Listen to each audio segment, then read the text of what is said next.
good to be back in Wisconsin. Good afternoon, everyone. Good afternoon. Can we please give it up for Dr. Domeyer-Klensky for just all she has done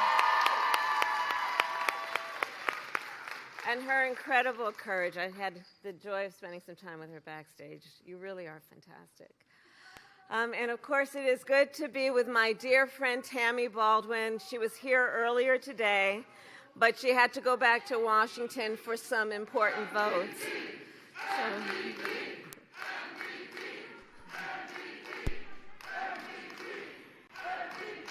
And on the subject of Tammy Baldwin, I want to just mention Tammy because she had to go back to Washington for some important votes. She was here earlier. But I will say, Wisconsin, that you have in her an extraordinary leader. I had the privilege of spending time with her when I was in the Senate. Tammy is always fighting for the people of Wisconsin. And so can we please applaud her for what she does? Thank you. And moving on, I want to say that, when we look at where we are as a country, we do need those elected leaders among the leaders who are here. For example, Congresswoman Gwen Moore is here, another member of Congress, and all of the state and local leaders who are here. I want to thank you all for the work that you do to uphold one of our nation's highest ideals, the ideal of freedom. Freedom, I believe, is fundamental to the promise of America. Freedom of speech, freedom of worship, freedom of assembly, the freedom to vote. In America, freedom is not to be given. It is not to be bestowed. It is ours by right. By right. And that includes the freedom to make decisions about one's own body, not the government telling you what to do. 51 years ago today, in the case of Roe v. Wade, the United States Supreme Court recognized the fundamental constitutional right to reproductive freedom. And for nearly half a century, Americans relied on the freedoms protected by Roe. However, 19 months ago, the highest court in our land, the Court of Thurgood and RBG, took a constitutional right from the people of America, from the women of America. And now, on the 51st anniversary of Roe, we speak of it in the past tense. In the last 19 months, in states across our nation, extremists have proposed and passed laws that criminalize doctors and punish women. Laws that threaten doctors and nurses with prison time, even for life, simply for providing health care. Laws that in some states make no exception even for rape and incest. Now, many of you know I started my career as a prosecutor, specializing in crimes against women and children. What you may not know is one of the reasons why. So when I was in high school, I learned that one of my best friends was being molested by her stepfather. And so I said to her, "You got to come stay with us." I called my mother, and my mother said, "Of course she should." And she did. So the idea that someone who survives a crime that is violence to their body, a violation to their body, and then would not have the authority to decide what happens to their body next, that's immoral. It's immoral.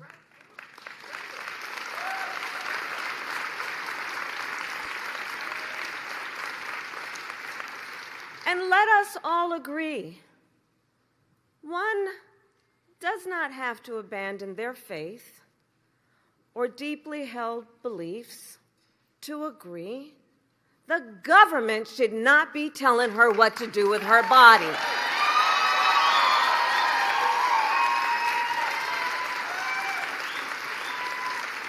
If she chooses, she will consult her pastor, her priest, her rabbi, her imam, but not the government telling her what to do. This is, in fact, a healthcare crisis. And there is nothing about this that is hypothetical. Today in America, 1 in 3 women of reproductive age live in a state with an abortion ban. 1 in 3. And let us understand what that really means for people across our nation. Let us understand the horrific reality that women are facing every single day since Roe was overturned. I have met women who have had miscarriages in toilets because they were refused care. I met a woman who went to the emergency room during a miscarriage and was turned away because the doctors were afraid they'd be thrown in jail for giving care. And it was only when she developed sepsis that they gave her the care she needed. We know that the majority of women who have abortions are mothers. If they live in a state with an abortion ban and they need to travel to receive care, God help her if she does not have paid leave or affordable child care. God help them if they don't have the savings to buy a bus, a train, or a plane ticket, or to book a hotel room. And while these extremists say they are motivated by the health and well-being of women and children, in reality, they ignore the crisis of maternal mortality. The top 10 states with the highest rates of maternal mortality all have abortion bans. The hypocrisy abounds. And let us be clear about what they're up to. These extremists want to roll back the clock to a time before women were treated as full citizens. Wisconsin to the 1800s. Just look at what happened here in this beautiful state of Wisconsin. After Roe was dismantled, extremists evoked a law from 1849 to stop abortion in this state. 1849, before women could vote, before women could hold elected office, before many women could even own property, in a state whose motto is forward. These extremists are trying to take us backward. Well, we're not having that. We're not having that.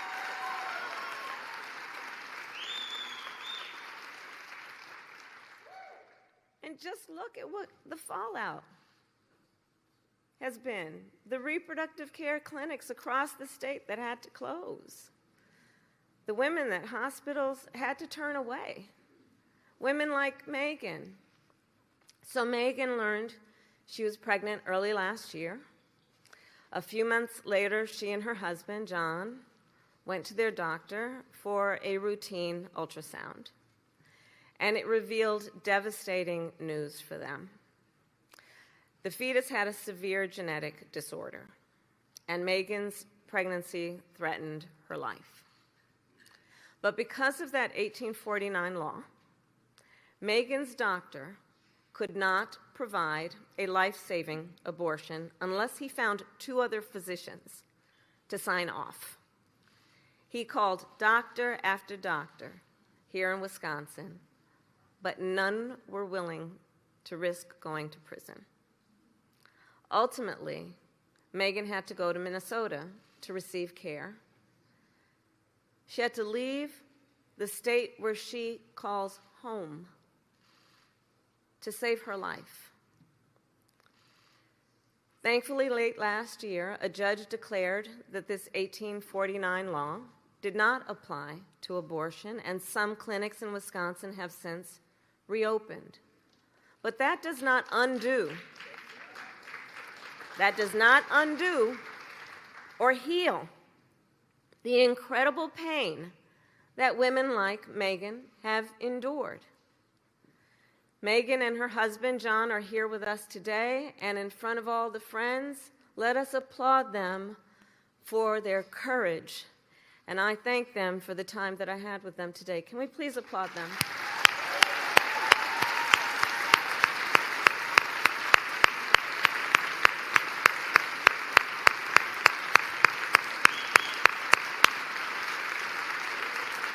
And I mention them because I think it's very important to understand the courage it takes to share those kinds of stories. And the reality of what is happening in real time across our country is that for every story we hear, there are so many that we do not hear about. Today, an untold number of women are silently suffering. Women who are being subjected to profound judgment.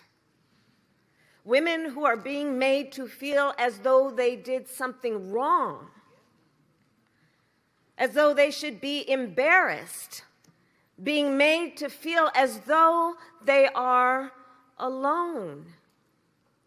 And to those women I say, we see you, and we are listening, and we see your incredible strength, and we are here with you.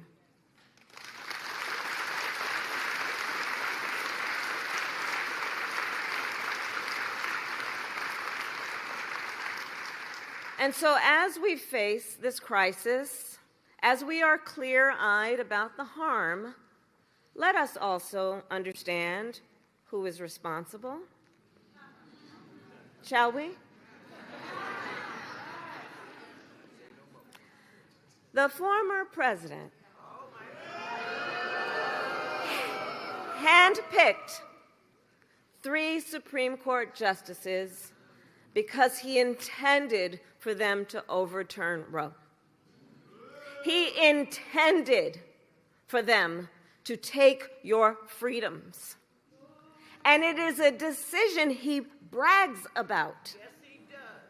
A couple weeks ago, he said that for years, quote, they were trying to get Roe v. Wade terminated, but he said, quote, I did it, and I'm proud to have done it.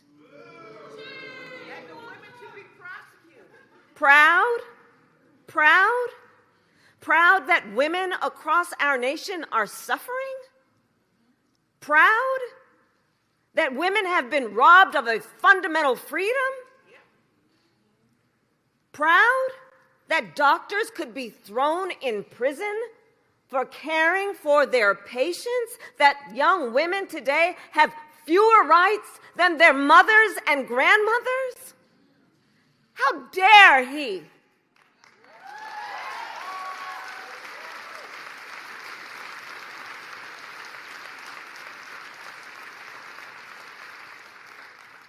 And the extremists are not done. This afternoon, in the Wisconsin legislature, extremists will hold a hearing on a new bill that would ban abortion in this state with no exception for rape and incest. And in the United States Congress, extremists are trying to pass a national abortion ban to outlaw abortion in every single state. But what they need to know is that if Congress passes a national abortion ban, President Joe Biden will veto it.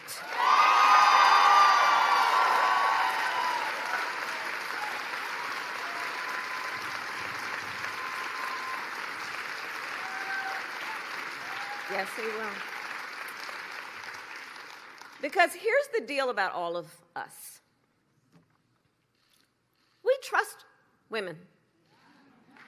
We trust women to make decisions about their own bodies. We trust women to know what is in their own best interest. And women trust us to fight, to protect their most fundamental freedoms.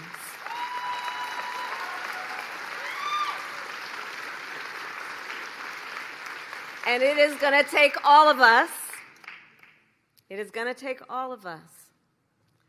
Joe Biden and I are fighting in court to protect women's access to medication and emergency care. We strengthened the patient privacy protections so that medical records stay between a woman and her doctor. And we are protecting the right of women to travel for abortion care. But the bottom line is, to truly protect reproductive freedoms, we must restore the protections of Roe. Because you see, what the United States Supreme Court took, Congress can put back in place.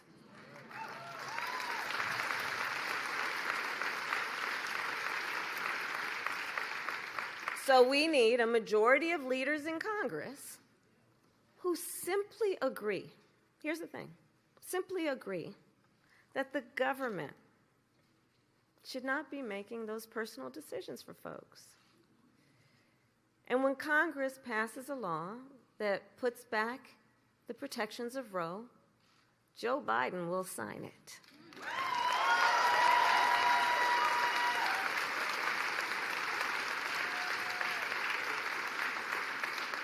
So I'll close with this.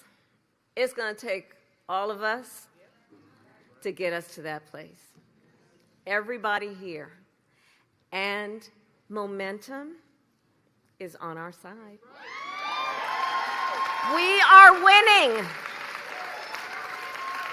Since Roe was overturned, every time reproductive freedom has been on the ballot, the people of America have voted for freedom. From Kansas to California to Kentucky, in Michigan, Montana, Vermont, and Ohio, the people of America have voted for freedom. And not by a little, by overwhelming margins.